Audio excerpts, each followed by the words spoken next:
His message is to Latinos who voted for Trump, because he's going to speak about some of the things that happened, like how they've been treated by other people. He's going to give us some information on Martin Luther King and some of the things he's been into, and then he's going to talk about Trump.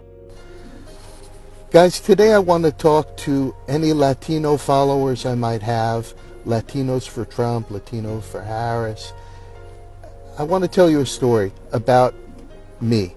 I've been an ESL teacher for 30 years, and I've worked with a lot of people from all over the world, children learning English, immigrant students, adults learning English.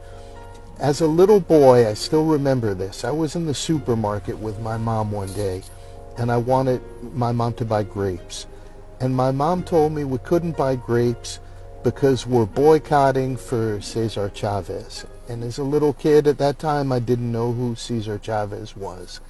And my mom explained to me that there were a lot of migrant workers working in the fields.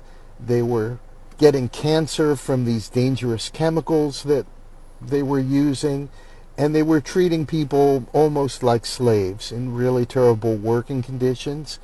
And we couldn't buy grapes until these big companies stopped doing this and treated the people fairly. And I never forgot that story, and I think it kind of shaped me as a person. And ironically, I learned a lot about politics and a lot about the world from Latino people and from knowing a little bit about the struggles they faced. For example, I speak a little bit of Spanish. I didn't learn it in school. I learned it from my students, but I learned a lot from music. And I listened to Los Tigres del Norte, and I learned that song Somos Más Americanos, where they explain how they didn't cross the border, but the border crossed them. You know, they outline history the way you probably know, but the way a lot of people, gringos, white people like me, might not understand. Because certain types of history are not taught because they're not helpful to the billionaires, to the people like Trump. They want these things to be forgotten. I remember learning about Archbishop Romero in El Salvador, and these priests in Latin America who use the Bible to try to wake poor and working class people up and get them to stand up for their rights. And I understand that some of these people are painted with a brush and made to look bad, made to look like they're communists or socialists, but I believe they had love and the best intentions for liberating these people from oppression that really came from, many cases, United States businesses wanting to make money and having a population that they could pay less than they pay the people here. This thing continues.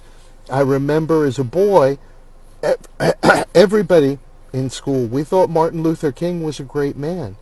And in the 80s, when they tried to make a holiday for him, a lot of these red states where they love Trump, they didn't want this federal holiday, and they fought against it. And I remember listening to this radio station in the 80s, and it was a show that Donald Trump would go on a lot, a very conservative kind of show, and he was a personality on there. And I remember I couldn't believe it. This one radio guy, whenever he talked about Martin Luther King, he'd say, "That troublemaker King, that trouble." And I never heard anybody call Dr. Martin Luther King a troublemaker. And they tried to say, well, it wasn't enough for him to talk about civil rights for black people. He wanted economic equality among people, and he's turning communist, so he's no good.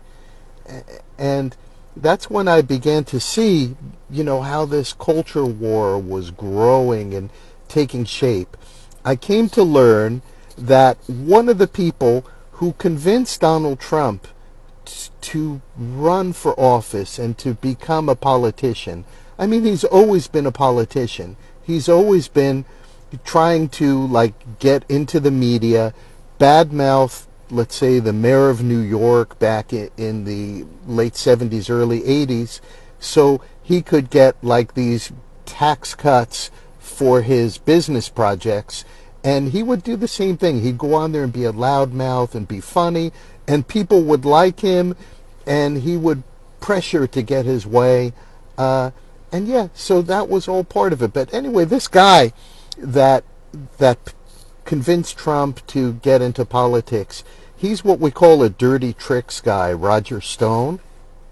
And he was coming up in politics when the Republicans knew there weren't enough rich people to overtake poor and working class people, so they had to use dirty tricks. One of the first dirty tricks I heard about is they put a tape recorder in a motel where Dr. Martin Luther King was staying, and supposedly they caught him with a woman that he wasn't married to on the tape, and this is in the history books. You can check it for yourself. And they sent Dr. Martin Luther King the tape and said, you need to, I don't know how to say this, you need to end your life. And if you don't do it, we're going to send this to your family, we're going to send it to the media, and you'll be ruined. And those are the same dirty tricks that have come all the way to today, where that whole history that many of you have lived through, my Dominican friends, you lived through the Trujillo regime, and you understand what that is when people worship somebody, where they put a picture up in their house, to that cult of personality level. And now we have these mass deportations coming. And think about how that snitch culture works. 80% of the people that are going to be caught up in these deportations are predicted to be people that are here more than 10 years. So that means somebody with a green card that gets caught doing something petty and small, whether it's a woman that works in one of those casas for adult entertainment, or whether somebody's involved in a bar and some marijuana or some low-level crimes, they're gone. And there's going to be a lot of snitching and people being rounded up and families being really ugly times ahead.